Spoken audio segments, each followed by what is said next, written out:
All right, welcome everyone to those who returned to the Holy Land of Keshet.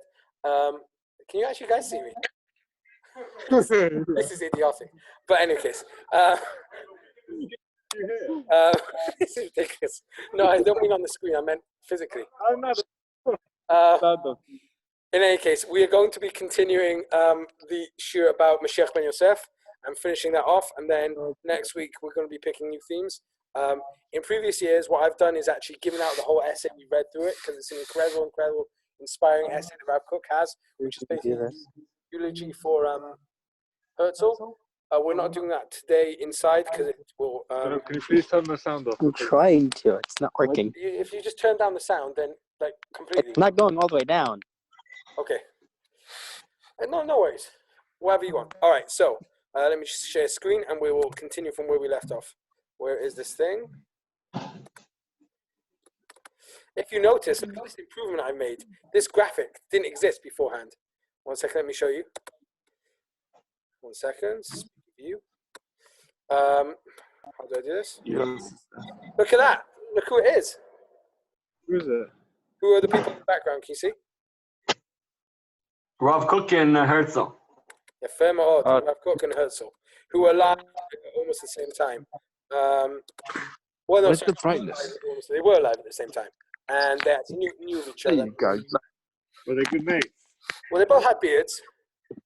They have the same beard groomer. This is a ridiculous question. They use the same beard oil. Okay, so Can we turn the volume? Not possible.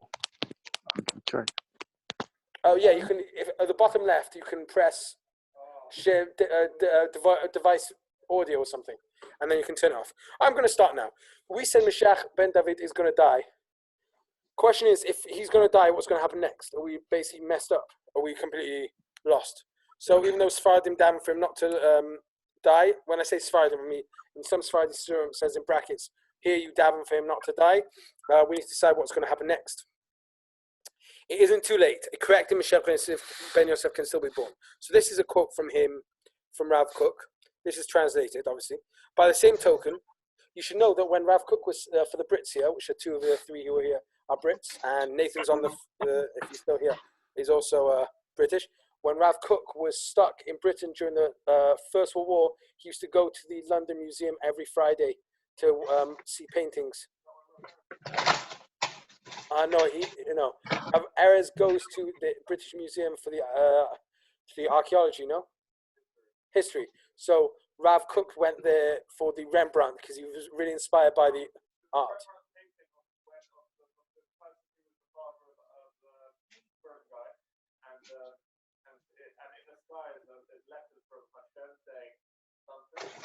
I didn't know that was the painting. Yeah.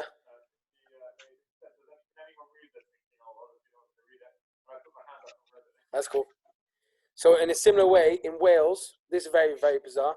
The Lord Bute, who's the local lord, he built a castle on top of the Roman castle, on top of that castle, and he's got a roof garden. And in his roof garden, he has a painting of the King David story, and it psukim in Hebrew. So no one can read it apart from the few Jews who lived there. In any case, by the same token, the nation comes to realization that it did not know how to make proper use of the universalist dimension. We Jews, and this is one thing we need to emphasize, we are neither Haredi and we neither secular. We are somewhere in the middle where we sanctify both. We sanctify the secular and we sanctify the money. We see importance in wealth and we see importance in Torah as well, and we are somehow in the middle. But we don't see wealth as just a way of enjoying life.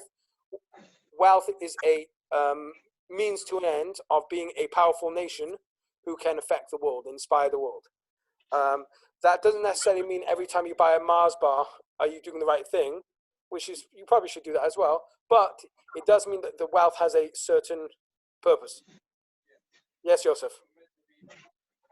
We are meant to be a light unto the nations, and we can be a light unto the nations by inspiring them. And I said this once in a shiur, and I offended the woman. I think I've mentioned this before in previous shiurim. I said, take a Lesotho, for instance. No one cares about Lesotho because it's such a small nation with no power. And this South African woman goes, yes, we do. I was like, what have I said wrong? she basically lived in South Africa during the apartheid, and Lesotho enabled whites who were helping the blacks or blacks to run away and give them shelter. So in her eyes, Lesotho is really, really, really important. But she missed the point. Kind of like, okay, yeah, you are right that some countries do care about what Lesotho has to say, but in general, the reason why Israel is listened to today is because we're at the forefront of everything and of literally every single field.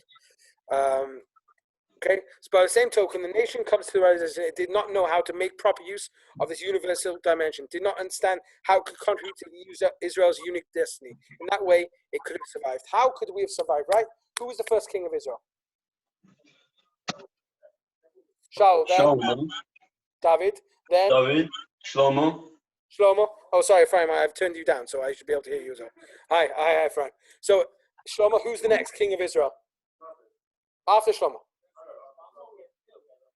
1 second, no. So Rechavam was a king for both. The division happened in his time, right? When Rechavam was supposed to become king, they come and begging him not to increase taxes. Not to keep his father's taxes so high. He, instead of listening to the elders' advice, who their advice was lower the taxes for a while, they'll get used to it, and then you can bring it back up. He listens to who? The guys his age, and they say, no, it's a sign they want to rebel. Don't just keep the taxes the same, increase them when they rebel. Why, however, was the rebellion? Because, and eventually division, and it never united until today, we're waiting for that unity still, is because Jews find it very, very hard to juggle. I don't mean actual juggling. I know a few Jews who can juggle, but they find it very hard to juggle Parnasa and Kedusha. And the very frum people think if you're wealthy, that means you're not frum. And the very wealthy people, sometimes, I'm not saying this is obviously trying to juggle it properly. Most, if you are material, then you're religious, and if you're religious, then you can't be material, right? In Nazi propaganda, they depict Jews as two things: secular and fat, right?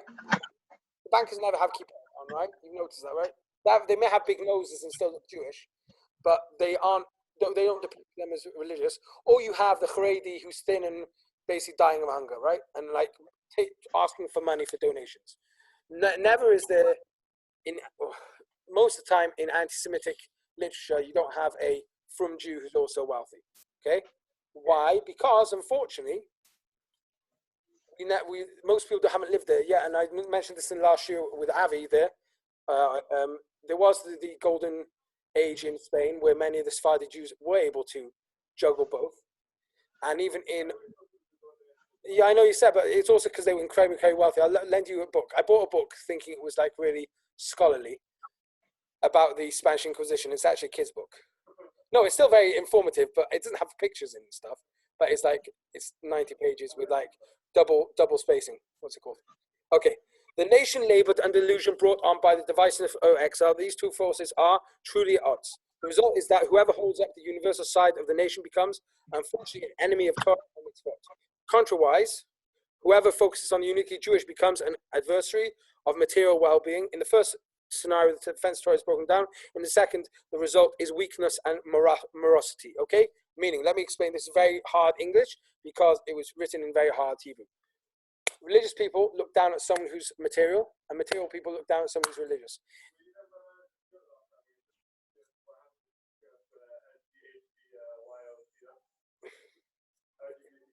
Oh, yeah. I wasn't there, but I can imagine. Okay, in any case. Okay, this will be recorded, so I'm going to not mention what you guys just said. All right, in any case, who else is still with us? Nathan's still with us. Danny's with us. Hi, Danny. Who else is here? Yehuda, Shari, hi. Sorry, I'm going to go back to learning. I just got distracted by seeing who's here. Okay, I'm back. Yosef, it's got to cover your nose too. Well, I'm 4 meters away, and I'm technically still in my back garden. My back garden has no wall, so I'm technically still kind of in my back garden. Okay, and I also have, if you guys want me, I will. So in any case, it was seen as the people who emphasize the uniquely Jewish, meaning who are religious, can't be material, and those who material can't emphasize the uniquely Jewish. Meaning we were supposed to, the secular Zionists wanted a state Unfortunately, many of them to just be like any other nation, not because we need to state religiously. Okay, now he talks about this. In the Hakdama to this, I said, Rav Kook was very apprehensive about giving a hesped for Hertzl. Why? What did Hertzl represent? Anyone know what Hertzl represented? Secularism. I mentioned this in last year as well. He even went as far as to say, okay, I can explain what I mean by that, but I'm not going to now either. Okay. What was I going to say? Hertzl, this is documented in history. Before he got to the Jewish solution of creating a state, one of the ways of solving the Jewish problem was he wanted to convert all the Jews to Catholicism. And then at least they survive in body. What's Catholicism, whatever it's called? A Catholic, to make everyone Catholic. He went to the Pope. That was Herzl's first plan. Why? Because Hertzl had good intentions at hand. What did he want to do? Save the Jews. Everyone, those who were in Bnei Akiva will know. Those who weren't, hopefully, you've heard of the story, right? How did Herzl get into Zionism? Anyone know the background? No. What caused? Yeah, he wanted to go to Uganda. The Dreyfus Affair, no? Dreyfus, right? Dreyfus. I don't know if Nathan you said that as well. I didn't hear what you said, but Yeah, that's exactly what I was about to say. right. Bnei Akiva, they go on about it non-stop, right? The Dreyfus, he was a French officer who basically was secular and who should have expected by then equal treatment. But unfortunately, he didn't get equal treatment. He was anti-Semitically treated, and that caused Herzl to look for a solution for this.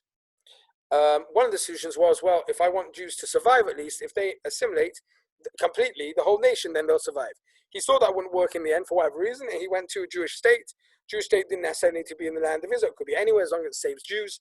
Eventually, the people who were against him in the World Zionist Congress voted against having a homeland away from Israel, and they went with the land of Israel, Jewish homeland idea, not going to Argentina or Patagonia, which, interestingly enough, Patagonia invited lots of people.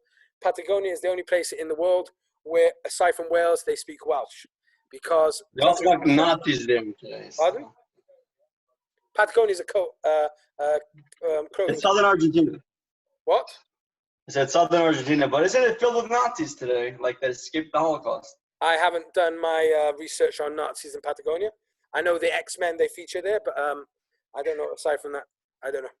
Okay, so we're moving on. After this latest experience, so he's talking about now, what's the latest experience of Mashiach ben Yosef? Hertzl. Herzl's impermanence. Hertzl died at a very young age of 40-something. What about him? Okay, one second. So let me finish this piece and we'll discuss Lubavitcher Rebbe and Rav Ovadia Yosef maybe being Mashiach, okay? But the problem is, I'll tell you in a second, this is a funny story. After this, yes, that is the problem. After this latest experience of Mashiach, son of Yosef's impermanence, meaning he's dead, Herzl's died, let us deduce that truly the two forces are not mutually antagonistic. They don't have to be at loggerheads. We don't always have to be fighting. It is time to bring it all together and to organize the nation's ways. Let every universal perfection serve as a basis for performing the uniquely Israelite. We want to create an amazing state through capitalism, through, I didn't say, sound like I just said caterpillar. I didn't say caterpillar, I said capitalism. Through creating a state with perfect liberalist, capitalist, whatever the idea is, to bring the state onto the best way. Then we use that to big up the uniquely Jewish by building nice shuls, by building great yeshivot, by forming a great framework for religious soldiers to be able to serve in the army in the correct way. Let both parties, those disposed to the material and universal, those disposed to the spiritual and the particularistic, come to the same conclusion that we can help each other, right? We heard so much about disunity and almost going to fourth elections, and hopefully somehow this will bring out the good in us, forming a government. Then the lamentation will be on both sides. Both will recognize their mistake. These two forces were created to be united. Once rent asunder, they were mutually injurious. Okay? Once they were torn apart, they felt they couldn't fight together, but they needed to, and one day will understand that. Okay, so now I'm going to relate to what Yosef asked. So, can the Rebbe be Mashiach? I was once at a bus stop, the bus stop opposite the Binyanei Uma in Yerushalayim, and there were some Chabadnikim there, but Chabadnikim with the Mashiach badge on them, which means they're Mashiachist and they believe the Rebbe's Mashiach. And I asked them, how can the Rebbe be Mashiach if he's dead? Okay, so they said, Well, the Gemara says in Sanhedrin that there's something called Mashiach ben Metim, Mashiach between among the dead, and like you can still be Mashiach even if you're dead. I was like, yeah, but you believe he's alive. I was like, yeah, we know we believe he's alive, but if you think he's dead, he can still be Mashiach anyway. So interesting opinion.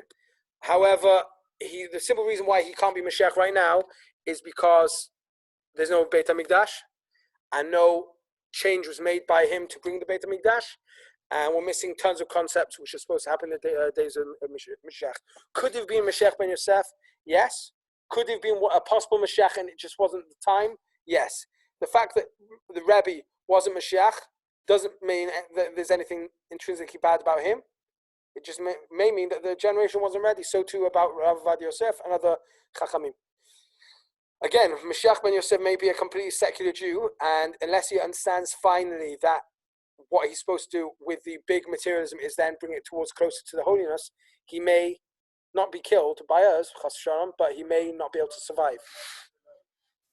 Who's that?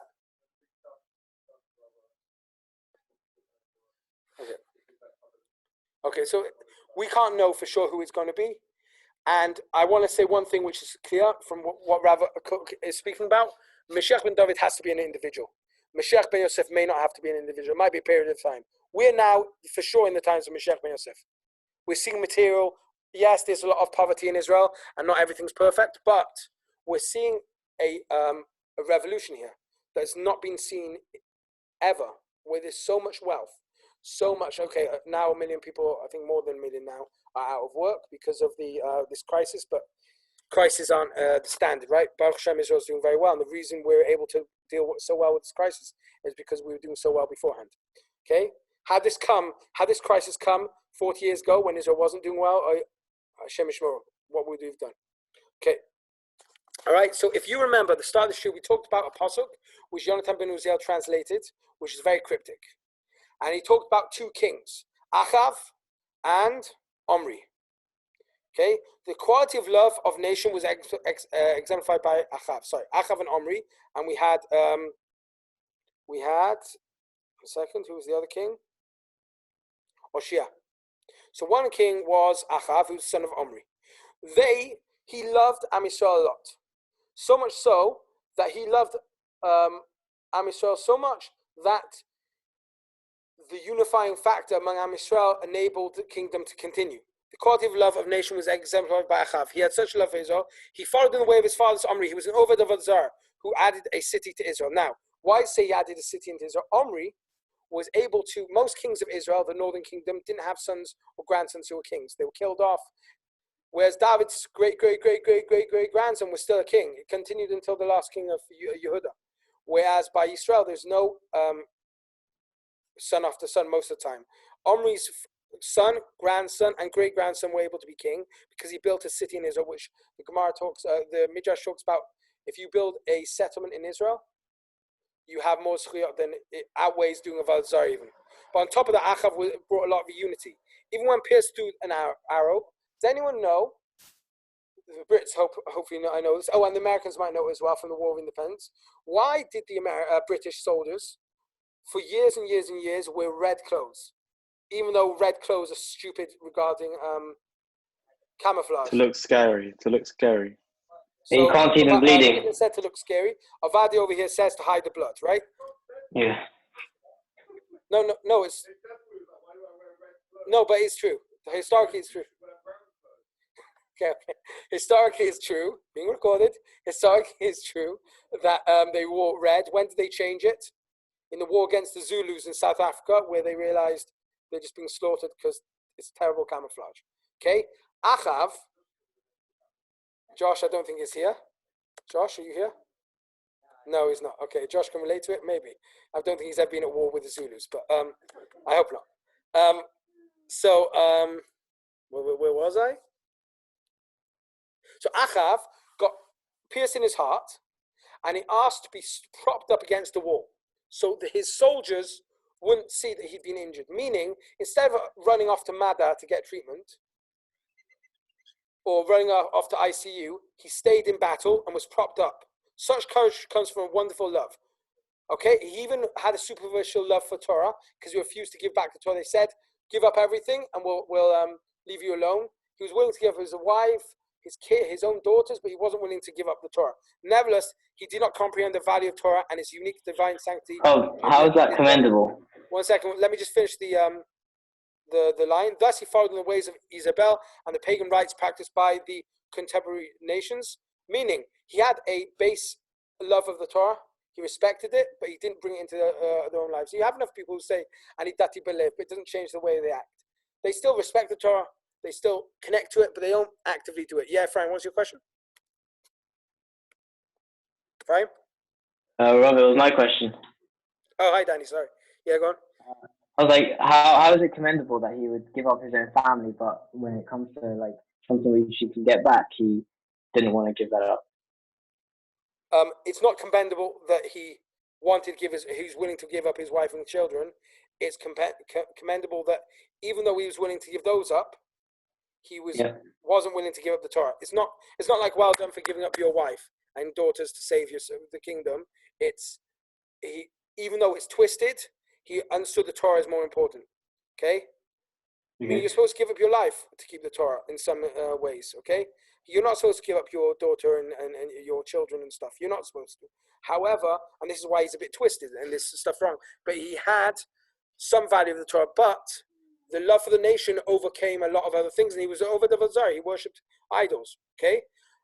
As opposed to that, you have a king of Yehuda who was also killed, and we lament him as well. He represents the uniquely Jewish.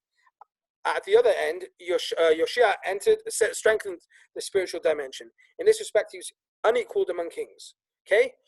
Before him, there was no king who so returned to the Lord with all his heart, soul, and might. He mamash did tshuva. He was over the Zion. He came back to God completely. He would brook no linking of Israel to the nations. He literally closed down, metaphorically, every embassy Israel had. He wanted nothing to do with the nations. We need the opposite. We need to connect, but he wasn't willing to connect. This reached an extreme in his refusal to accede to Yirmiyahu's prophetic demand. They allowed the army of Egypt to enter Israel's territory. Right? Egypt was actually an ally of Israel, and they wanted to go war against Syria. Assyria. How did you get to Syria? From Egypt. How did you get to Syria? Through Israel. Yoshia could have let them. They promised, and they were actually genuine in this promise. They didn't come to attack Israel. They were coming to deal with Yoshia, with Assyria, and he said that's fine. But he didn't say it's fine. He went to war against Egypt. They actually lost. He was killed in a battle because he thought we'd already come to the end of the days. Eventually, we're not going to have joint exercise with America. Israel today, this is, I'm not sure if it's still secret, so I'm not going to say. I think it's still a state secret, so I'm going to keep it secret. Sorry. I think most people know state secret. Rob, you have connections. Ooh la la. Okay, I'll tell you another time, guys, not in the recording. Anyway, we train for, I'm not sure if it's state secret at all. We train foreign armies in Israel, in Shirion bases. I can go as far as saying that. We have agreements with foreign armies, and we do all these crazy things. One day, that's not going to happen. We're not going to bring armies in to help train them because we're going to be so unique, so special that they're not going to need. We're not going to need their help, and they're not going to need ours because we're just going to be so unique, and everyone's going to want to be friends with us. They need our help spiritually. Told me when I was growing up, Rob. Pardon? That's what my mum told me when I was growing up, that I was going to be so unique that I wouldn't need anyone, and they wouldn't need me either. You mean you're a special child? Yeah, I'm very special needs. I didn't say special needs. I left that word out. Okay. The purpose of lamentation is to learn from the mistakes of the past. We lament that we didn't make use of the powers that existed in the talented few, even though they were generations apart. I don't know if I have power. Oh, no, the cord just came out. 1 second. Sorry, guys. I just lost power. 1 second. Guys, no one leave me. Oh, my goodness. I can't do this. Oh, is it just simply not connected? Oh. Guys, I just need to move a bit. Sorry. Need to connect the wires. Guys, you know where the word chashmal comes from in Hebrew? Anyone know where the word chashmal comes from? So Rav Kook, was around when Eliezer ben Yehuda was making up the Hebrew language, modernizing it. And this is one of the words he wasn't so happy about. Chashmal is one of the angels which moves very, very fast. Back and forth, just like electricity does.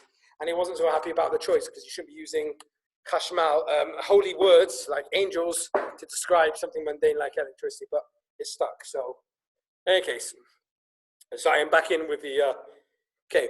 We lament that we didn't make use of the powers that existed in the Tantive few, even though they were generations apart.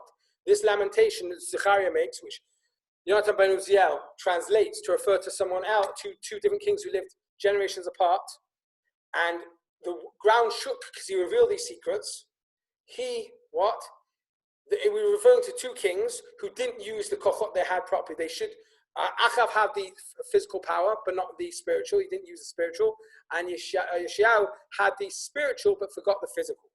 Okay? We know as a nation that we will only one day reunite these forces of Yosef at Tzaddik, of Yerovam, of Achav, aka Mashiach ben Yosef, and with that of Yehuda, David and Shlomo, aka Mashiach ben David. How do we unite them? Okay, that question mark is supposed to be a question. How do we reunite? How are we supposed to do it? If this is integral for the coming of Mashiach, how are we supposed to do it? Any ideas? Even the guys are, how are we supposed to reunite the physical and the spiritual?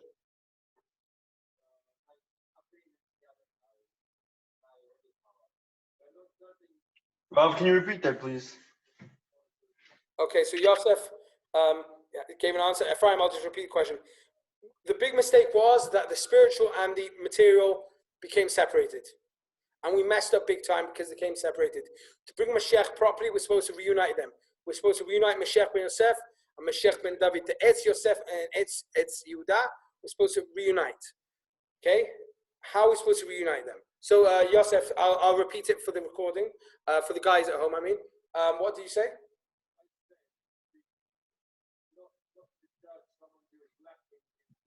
Oh. Okay, so Yosef said we shouldn't judge those who are lacking of each, meaning someone's lacking spirituality, don't judge him because he might have the material, and those who are lacking material, don't judge him because they have the spiritual. Okay?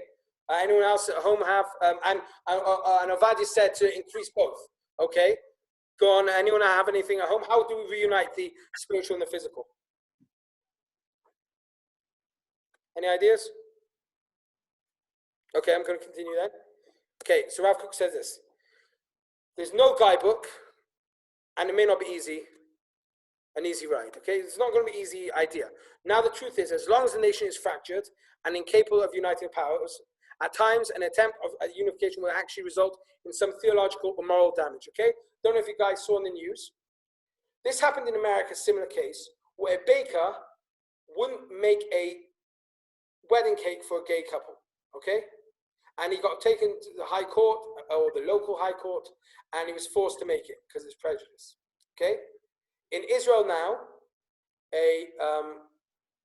a printing press refused to print literature not for a gay couple, which he said I wouldn't have minded doing that.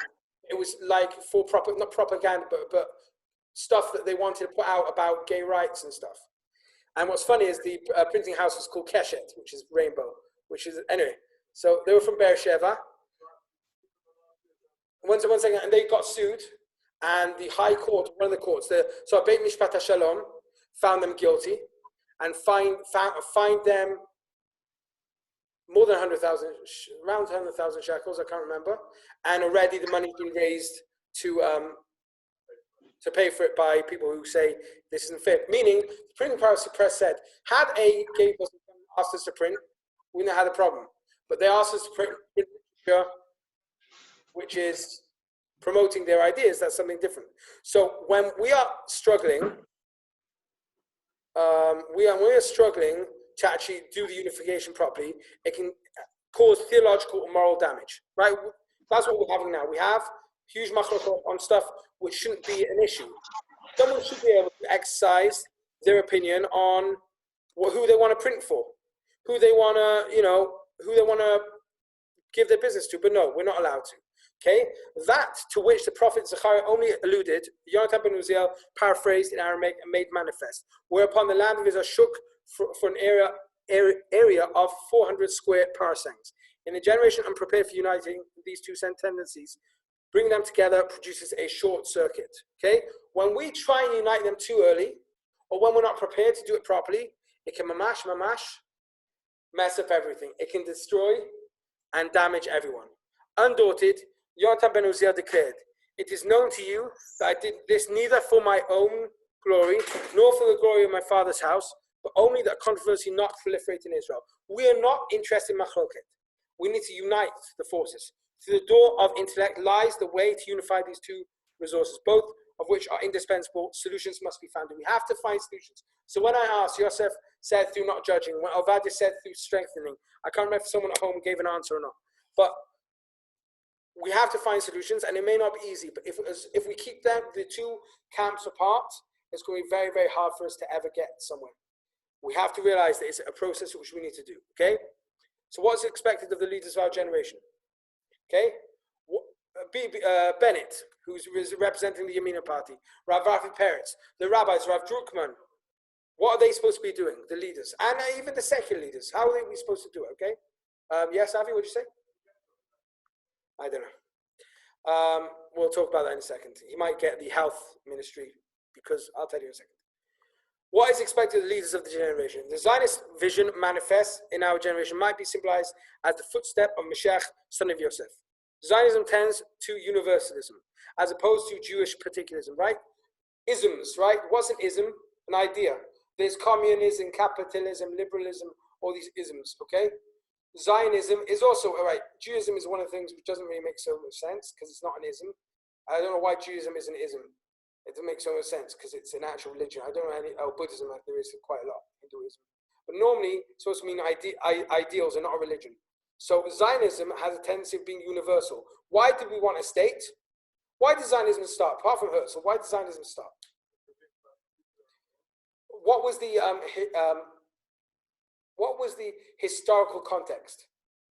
Right? There were empires across Europe. Okay? The first... You could say that, but I'm talking about modern Zionism. Apart from what I said about Hertzl, after the First World War, what happened? There was the Austria-Hungary Empire, which separated. Poland broke away. All these countries, and even before that, there was lots of nationalistic people wanting independence, nationalism. And I don't mean in racist way. I mean Ireland fought for independence from the British. Not talking about Northern Ireland. Talking about the Republic of Ireland, which received independence just after the First World War. Right? They all wanted independence. On the back of that is the Jews said, well, if Poland can get independence, if Italy can get independence, if all these countries can get independence, why shouldn't we have independence as well? Makes sense. That's universalism. We want to be like all the other nations. Right? Liot am chofshi ba'artzeinu. What does chofshi mean? Free. Free from what? So some people say it refers to what? From old archaic laws, meaning Judaism. Okay, we don't have that kavanah, we mean free. But we want to be free like every other nation is free. Is unequipped to realize that the development of Israel's general aspect is but the foundation for Israel's singularity. We're supposed to return because we're not supposed to be like the other nations. How can we be what like the other nations if we're living among them? We need to be living separately. I'm not therefore campaigning for ghettos, chas v'shalom. What I'm trying to say is we need to come back home and live separately and live and build up our ideology and know what we're really looking for. The leadership of the Zionist movement must be greatly influenced by the gifted few of the generation, the righteous and the sages of Israel. On the other hand, the ideal of Israel's national renaissance, including all the material accountment, with a proper thing, which is a proper thing when joined to a spiritual goal, to date has not succeeded, and the lack of success has brought on infighting, until finally, the leader of the movement has fallen a victim of frustration. He claims that Hertzl died. Why? Because he's frustrated. He didn't succeed. He didn't succeed with uniting the different forces. It's interesting. Hertzl, in a book called The Jewish State, which he wrote, the Judenstaat, I think it's called, in German, have it at home in Hebrew, said that the shul in his imaginary state, which wasn't necessarily going to be in Israel, where does the shul need to be? When you build a town today, let's say you are re-establishing, you're establishing on the over here a new Jewish town. Where are you going to put the shul? In the middle. Why? That's where we can meet up halfway.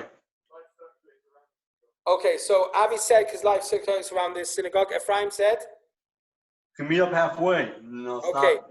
so even though Hertzl was secular, he said shuls need to be in the center of the village, so everyone understands that the center of what made us the Jewish people is the religion. Right, but so Hertzl doesn't say that. I'm just saying it's interesting to hear that from Hertzl. Hertzl was trying to unify, however, not maybe enough religiously, and there was lots of infighting, and so the Jews were actually thrown out of the Jews. The religious Jews were sometimes thrown out of the World Zionist Congress, and there's lots of infighting. And due to that infighting, it didn't succeed in the end. How long will it take? That's the big question. Rav Kook continues and says, even though this process may be difficult, even challenging to such a degree that the Zionist movement may even expel God-fearing Jews from the movement, we must have patience. Not every time when they destroy a few houses in a West Bank settlement, or when they create a law which is perceived as anti-religious, doesn't mean we just give up. Okay?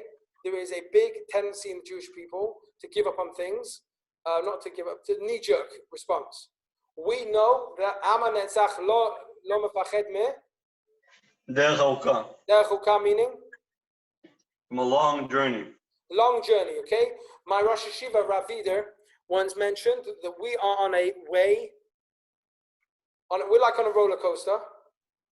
A roller coaster always gets to the end, unless there's an accident on the way. But a safe roller coaster always gets to the end. It may do a double loop. It may go up, it may go down. It may even get further away from the destination, but it's always going to get there. And we're not going to just jump out of the roller coaster along the way because it hasn't got to the end yet. It's going to be a long time. It could be a long time. And therefore, we have to have patience. To unite something, two ideas which have been so seemingly contradictory for so many years, is going to take a long time. We must know that in the depths there is good. It's a form of Mashiach Yosef waiting to be fully revealed, and we are in the process of clarification. We're checking out. Secular Zionism has good within it. We have to not be like some people in Israel who are knee-jerk responding to something because it seems ungodly. No, the godly is going to be revealed. Okay. Rav Yosef said, okay, this is a very cool idea. Rav Yosef, we won't see this inside, I'll just say it outside. Rav Yosef says a very cool idea. Those who want to read to themselves can. Rav Yosef is the one who said, Yonach ben Uziel, who translated the Nach, one of the very secret psukim he translated was the one about the two kings. Rav Yosef is also the one who said, I want to be, some of the rabbis said, I don't want to be around when Mashiach it comes because it's going to be so much suffering. Rav Yosef is the one who said, last line of what's in the box, let him come and may I merit to sit in the shadow of the dung of his donkey. Okay? What does he mean by that?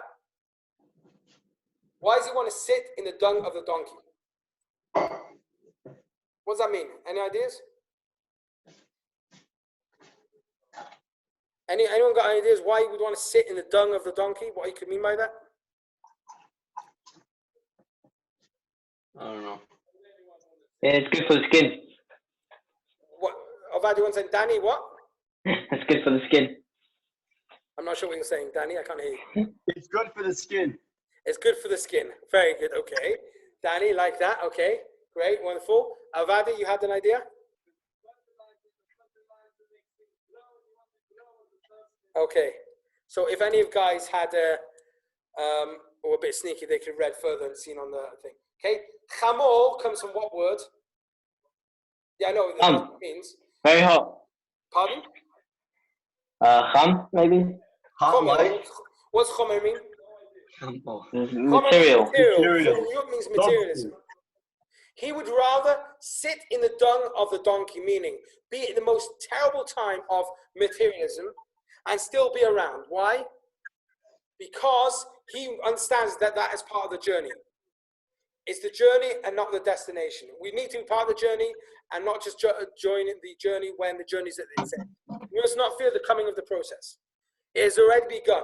And we must be like Rav Yosef, who would rather sit in the dung of the donkey, the chomer, the material, see the process happening with all the trouble that it may indeed entail, than not see it at all. Some of these rabbis are like, I don't want to see it. It's been such a hard time so hidden that why would I want to be there? No, I want to be there because the chomer, the material, is how to bring Mashiach. It's part of the process. It is our spiritual, it is our responsibility, in whichever way we can, to unite the physical and the spiritual, whilst making sure that the spiritual reigns supreme. We need to understand that every shekel we make, dollar, pound, South African, I can't remember what the currency is there. Oh, the rand, thank you. Every rand, dollar, pound, shekel, euro, whatever we're making, is there to help our family personally, to get us a good car, but all in the big picture of getting us closer to uniting the spiritual and the physical. Okay? We need to, kivyachol, reinvent the world. Okay? Look at this. Look at this. And I think this is the last thing we're seeing together, at least on the PowerPoint. We need to reinvent the world. This is how Rav Kook finishes the essay. This is the importance. This is the import, of the cryptic passage in the Zohar. The head of the academy in the palace of Messiah said, "Whoever does not transform darkness in light to light and bitterness to sweetness may not enter here." Okay? The prerequisite, the precondition for the generation of Messiah is the ability to utilize all forces, even the most coarse, for the sake of good and the singular sanctity with which Israel was crowned. Okay? We need to understand that what? There is bad and good. There's good and bad. There's darkness and light. Okay? Rav Erez, I think, has talked about the yin and yang symbol before, and how it's connected to Judaism and the bet, of Bereshit bara Elokim et hashamayim v'haaretz. He spoke about this. How the dot of the Bereshit is the yin and yang. Yeah, he spoke about it in Tiberia too. When we were in Tiberia for that trip, he spoke about it. Okay, so he spoke about it, right? So, what? Okay, so good and bad is intertwined. We need to make sure that what lasts, what remains strong, is the white. And there's going to be black there, but the white is the ikar. The light, the kedusha is what's ikar. But with just kedusha, you can't get anywhere. We are one of the hardest, I've mentioned this so many times, we are one of the hardest communities ever. We're in the hardest communities ever because simply we're the ones who are trying to achieve everything. We're trying to unite the spiritual and the physical. We're trying to do settling the land, get good places in the army, learn Torah, and we are doing that to try and unite the physical and the spiritual, to make sure Mashiach ben Yosef doesn't die. So the idea of sanctifying the mundane doesn't go to waste. If we can't sanctify the mundane, we're not going anywhere. And it's going to take a long time until Mashiach actually comes and finishes the job of Mashiach ben Yosef. We need both, because without it, we can't achieve, like what Yosef mentioned, which is being Or Goyim. We need both to achieve a true Or Goyim, to actually bring light into the world. And without that, we may as well give up the job. We need to be as firm as the Charedim and as material as the secular, but making sure that they are working together and elevating the world. We're not interested in money for the sake of money. We're interested in money for the sake of sanctifying the world, sanctifying the Jewish people, bringing God's name into the world, and sanctifying being a further key to sanctify the mundane, to enable us to learn Torah, to become closer to God, and le'at le'at lekadesh et kol ha'olam. And that's what the mundane and the secular, the mundane and secular are for, to eventually bring more kedusha into the world. And that is what, unfortunately, has been misunderstood. Rav Kook was big into trying to elevate both, and he saw Hertzl as part of that, just unfortunately a failed attempt. Okay, and we need to make sure that Tzionut stays with ideals. Okay, Tzionut in some ways has lost its way to secular. There's a huge Israeli community in Germany today. Okay, because so many Jews have gone back to Germany because we don't understand what we're doing in Israel. Okay, it's important to understand, continue the ideology of secular Zionism, but make sure to pump into it Kedusha and Tahara, and make sure that we stay with those ideals. That's all I've got to say about this idea. Does anyone have any questions? I'm willing to speak to anyone about anything else, but if anyone doesn't have any questions about this issue, I'll stop recording and